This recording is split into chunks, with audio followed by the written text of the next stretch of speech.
ഒരു സഹാബിയുടെ കാൽ ഓടിക്കൊണ്ടിരിക്കുമ്പോൾ നമ്മുടെ നബിയുടെ കാലിൽ വന്നു ഇടിച്ചു. അപ്പോൾ അവൻ ധരിച്ചിരുന്നത് ഒരു പോരായുധം ജൂതയായിരുന്നു, കഠിനമായതും കഠിനതുമായതും. അതുകൊണ്ട് നിങ്ങൾക്ക് വേദനയുണ്ടായി. അപ്പോൾ നിങ്ങളുടെ കയ്യിൽ ഒരു കശുവണ്ടി തടി ഉണ്ടായിരുന്നു. നിങ്ങൾ ഓടിക്കൊണ്ടിരുന്ന അവനെ അങ്ങനെ അടിച്ചു. അതൊരു ചുറ്റികയോ ചാവിട്ടയോ അല്ല, ഒരു കശുവണ്ടി തടിയായിരുന്നു. അയ്യോ, നീ നോക്കി ഓടേണ്ടതായിരുന്നു. നീ എൻ്റെ കാലിൽ കയറി എന്നെ വേദനിപ്പിച്ചു. അവൻ ഇരുമ്പ് കവർ ധരിച്ചിരുന്നതായിരുന്നു. അതിൽ വാൾ പോലും ബാധിക്കില്ല. പിന്നെ ഒരു കശുവണ്ടി തടി എന്ത് ചെയ്യുമായിരുന്നു? ശരിയാണല്ലോ. അവൻ പറയുന്നു, എൻ്റെ ചെവിയിൽ നീ എന്നെ വേദനിപ്പിച്ചു എന്ന ശബ്ദം കേട്ടപ്പോൾ എനിക്ക് ഉറപ്പായി ഇനി എനിക്ക് രക്ഷയില്ലെന്ന്.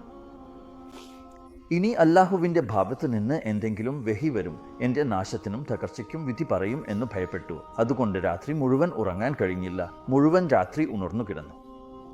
ഫജറിൻ്റെ നമസ്കാരം കഴിഞ്ഞ് എൻ്റെ കൂടാരത്തിലേക്ക് എത്തിയപ്പോൾ ഒരു പ്രഖ്യാപനം ഉണ്ടായി. ആരുടെ കാലാണ് അല്ലാഹുവിൻ്റെ പ്രവാചകന്റെ കാലിൽ വന്നു വീണതോ അവൻ ഹാജരാകണം. പ്രവാചകന്റെ കാലിൽ ആരുടെ കാലാണ് വന്നു വീണതോ അവൻ ഹാജരായി. അവൻ പറഞ്ഞു, ഞാൻ മനസ്സിൽ പറഞ്ഞു, ഇതാ ഇനി എല്ലാം തീർന്നു, ഇനി അറിയില്ല നിനക്ക് എന്ത് ശിക്ഷ വരാനിരിക്കുന്നുവെന്ന്.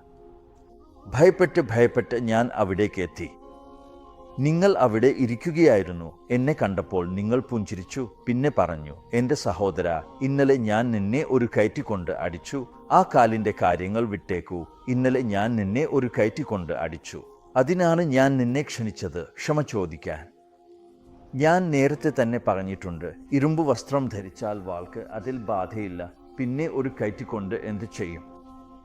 ഞാൻ ഒന്നാമതായി നിന്നോട് ക്ഷമ ചോദിക്കാനാണ് നിന്നെ വിളിച്ചത്. രണ്ടാമതായി ഇതാണ് കേൾക്കേണ്ട കാര്യം. രണ്ടാമതായി ഞാൻ നിന്നെ കയറ്റിക്കൊണ്ട് അടിച്ചതിന് പകരം നൽകാൻ എൻ്റെ മനസ്സിൽ വന്ന ഏക നിർദ്ദേശം അല്ലാഹു തന്നെയാണ് നൽകിയത്. എൻ്റെ കയ്യിൽ 60 ഒട്ടകപ്പെണ്ണുകൾ ഉണ്ട്.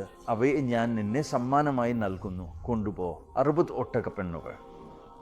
അറബികളുടെ ഏറ്റവും വിലയേറിയ സമ്പത്ത് ഒട്ടകപ്പെണ്ണുകളാണ്. ഒട്ടകങ്ങൾ അല്ല. ഒട്ടകത്തിൽ നിന്ന് തലമുറ മുന്നോട്ട് പോകില്ല. ഒട്ടകപ്പെണ്ണ് ആണ് കുഞ്ഞുങ്ങൾക്ക് ജന്മം നൽകുന്നത്. അതിനാൽ 60 ഒട്ടകപ്പെണ്ണുകൾ അവന് നൽകി ഒരു കയറ്റിക്കൊണ്ട് അടിച്ചതിന് ശേഷം